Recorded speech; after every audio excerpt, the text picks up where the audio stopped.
it will be easier to insert the barbed component. So let's pull it out. Alright. While it's hot, I'll insert this.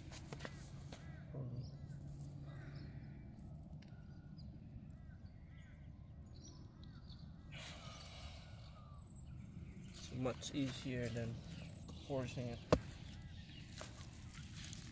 Alright, another component. Excuse me.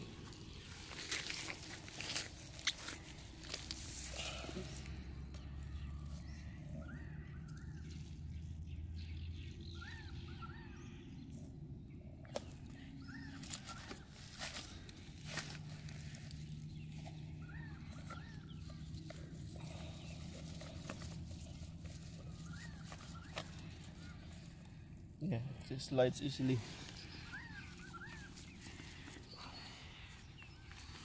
And one last component. That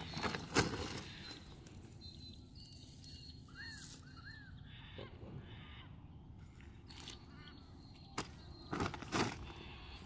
Where do you want to put it now? May neem oil ko pa dyan. Gusto mo? Dito. Gamitan ko na.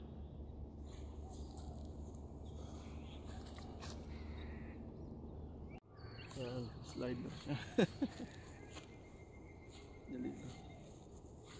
Is that for what, Daddy? For fertilizer injector.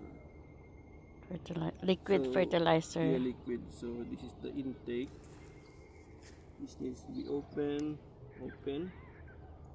and you have to close this one. So if you don't want to use this, you have to close this. Close this one.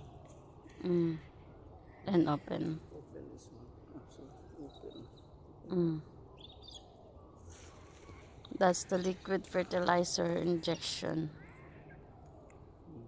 So it will direct to our plant for the dripping hose.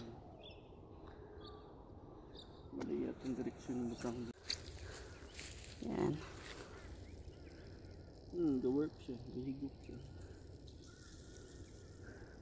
Yan yung fertilizer liquid injection na in-invento ni Darren. Yan. Hopefully na enough liquid. Yan siya. Nakamix na yung Gabuin ba siya? clay breaker na liquid. Gabuin siya, no?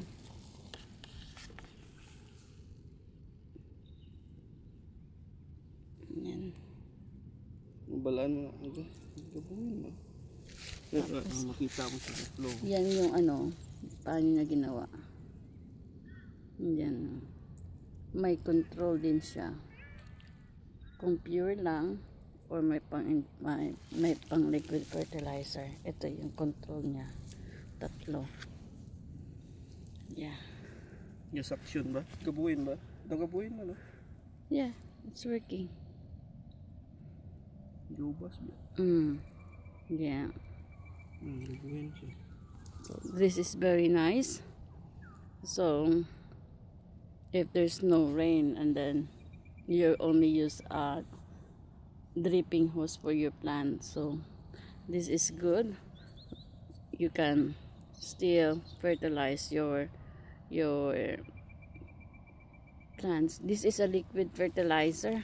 It's an organic. You can use the ano ba, mga vegetables mo nga ging padunot, tapos ang water niya, ayan, mayroon din siyang ano, Daddy, di ba, yung hindi magdiretso yung dumi.